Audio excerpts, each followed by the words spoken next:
Good morning, Sofa Squad. How is everybody out there? I hope you're doing well. It is Wednesday. Tonight we have our book club meeting. I'm excited. I can't stay away from it. We're reading American Predator. Drop a comment if you want to learn more about it.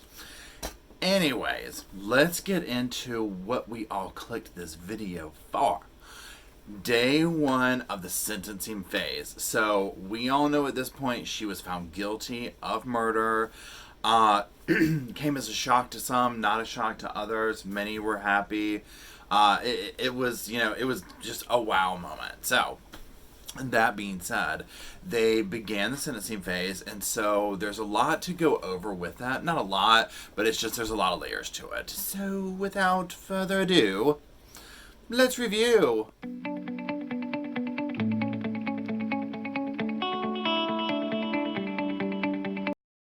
Now, the first thing they did is they went through probably 45 minutes of, outside the jury, the defense and the state going back and forth about what they wanted to have in there, what they didn't want to have in there, and it was telling, to say the least. I was sitting here like, oh my god, I can't believe this. And the judge let basically all of it in. And so I was just like, okay, good for you, girl. Go on, girl. And so what we're going to do is that the stuff will come out in the testimony that we go over. So we're just going to go about it that way instead of talking about it all in the beginning. So the first person that they had up there was Botham's mother. And you already know this was a waterworks moment. Tearjerker section, so you can get your tissues ready. But she got up there. She seems like just this family, her whole family, y'all, literally seems like the nicest, warmest, if that makes sense, most loving, caring family. I mean, you just are like, can I please be adopted? Literally. So she gets up there and, she's like talking about how his birthday was this past Sunday. He would have been 28 years old. I mean, just how awful. But so they go into just what type person he was. And obviously she's starting with his childhood. And she says that, apparently in St. Lucia, they have to take a test or something to enter into high school or something like that. And he ranked 23rd on the island. And so he went to one of the top high schools there. And, he was president of the schoolhouse. He started a choir. They show pictures of Botham. And, they're just, he was just a great guy. He won a trophy in high school basically for just being an excellent student and an excellent human being. Now, she said that also he was the middle child. And he acted as kind of like the link between his older sibling and younger sibling, with the age difference. I guess between the younger one and the older one, there was a big age gap, and he was right in the middle. So he kind of made that connection. They talk about the family dynamics, and as we already know at this point, extremely close family. He surprised her one year by flying home for Mother's Day, and it just, oh my gosh, y'all. So, they talk about the internship that he got that led to where, he was working at the time of his death. And, how she went to his college in Arkansas, and she was basically like, when you translate, the dollar from where they're from to the American dollar is very expensive. And she was like, but when we got there, and I just saw how he had already made friends 2 days on campus, and how he was just going around and he was in his element. And she was like, I had to make it happen for him. As his mother, I had to make this happen. It was what was meant to be for him. And so, it's just, I have goosebumps right now. I'm just like, oh my gosh. So, wonderful woman, wonderful son, wonderful family. Now, also they talk about, and there's going to be a link down here for this, they talk about the foundation that they started, and it's bothamjohnfoundation.org. Go visit it just to even learn more about it. I think it's a beautiful thing that they have created in his memory. And he did a lot of outreach stuff in the community, and so in addition to continuing that community outreach, they are also trying to help families impacted by police brutality. And you can learn a lot about the things that he did. This guy was amazing. He did a lot in his short life. He was somebody that was an asset to a company, an asset to a family, an asset to a community, so on and so forth. He will be very missed by this world. Now, the next person on the stand was a guy named Kerry Ray, and that was his work-related coach. And he basically was just up there testifying about what it was like to work with Botham. He had known him, I think, for about 3 years. And, he was like, he got along with everybody. He was an amazing worker. Everyone had a high opinion of Bo. His co-workers have had a hard time coming to terms with his death. He didn't have any bad thing to say about him. He said nobody did. He was a perfectionist, and they're like, you knew you could always count on him. Like, it was not a question. You did not have to worry about it. If it was, he had it. Okay, now we start getting into some interesting stuff about her, Amber Guyger. And so Sergeant Watson's back on the stand, and he's basically testifying about a time that he had to refer a situation to internal affairs. And basically Guyger had someone in custody. It was like a drug suspect. They were in handcuffs and they got away from her.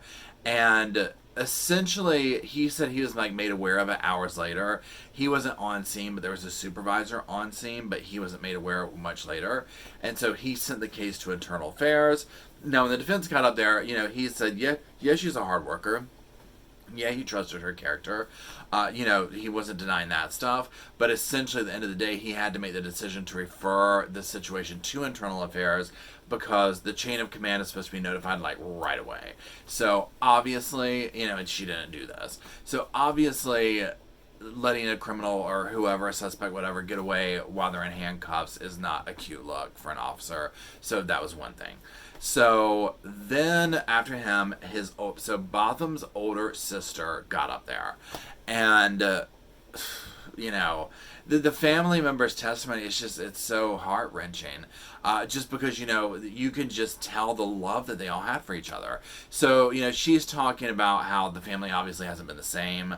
Her mother cries a lot. Her brother is basically just a shell of what he used to be.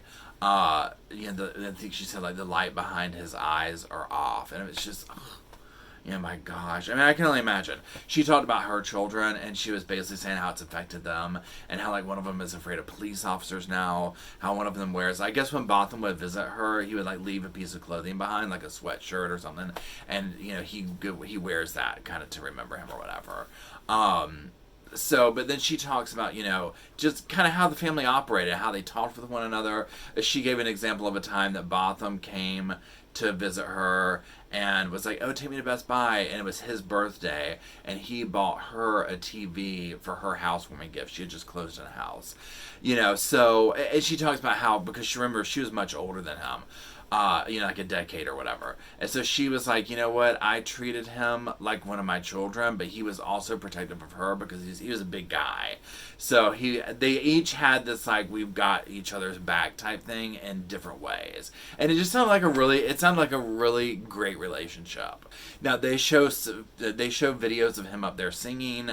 And you already know, I mean, hearing him sing and his energy in the church and the choir and all that, it was just amazing. His sister gets choked up, obviously. So after that, the state gets up there, and they start showing other text messages that we have not seen yet between Amber and, like, coworkers. And so the first exchanges that we're seeing is on Martin Luther King Day, and apparently I guess she was, like, working the parade or whatever, and basically they're going back and forth, and, like, one of them was like, when does this end? And she's like, when MLK is dead. Oh wait, LOL. And you're just like, oh my god, It's just so disrespectful. I mean, it's just, I'm not laughing at what she said. It's just the absurdity of the disrespectfulness just makes me say, are you kidding? Really? I mean, I don't know. It's just like, it's weird to me to hear thoughts like that put out there, I guess you could say, because I'm just like, everyone's entitled to their opinion and stuff like that, but really, like, it's just scary to think that people could be working an event like that and making fun of it at the same time. Now, more telling are some text messages she has between somebody about a German Shepherd, and basically it sounds like this person's like, hey, I got a German Shepherd to give you, and she's like, no, I don't have room in my apartment, and they're like, well, the German Shepherd might be a little bit racist, and she's like, well, so am I, and you're just like, like, are you kidding me? Okay. This sounds like a real lovely young lady. So then another set of text messages come out, and this, I'll say what I think about this after I say it. So it's between her and the boy toy Rivera. And basically it's something to the effect of, like, he was working with, like, 5 black officers wherever he was at, and he's like, basically he's like, not racist, but they just have, a different way of working or something like that. And she's like, not racist, but, and I'm always like, here's the thing, whenever you have to preempt a statement with, look, not racist, or fill in the blank for anything like that. Like, look, I'm not trying to be offensive, but, I'm not trying to be racist, but it's usually going to be offensive. It's usually going to be racist. So, now it makes me also wonder, how has this played out for Rivera, who is, I don't know if he was demoted because of this, but I know he's not in that elite force anymore. But then I'm just sitting here like, okay, so, how's that going to be at work? You know what I'm saying? So I'm very curious. I'd love like a follow-up to be like, well, what happened to him later? So anyways, then they start getting into her job application. So apparently she applied for the Fort Worth Police Department and the DFW Airport Police Officer and was denied by both. And then like they start going down her like some of the questions on there, and like drug usage, yes, 3 times. When was it? It was marijuana. When was it? And she lists them out, and it was like, 1 time after school and then 2 times in 1 year, and things of this nature. And that will come back to bite her because she failed a polygraph for, I think, the Dallas police officers. They're going to get more into that later, I think, today's testimony. But she failed a polygraph over that.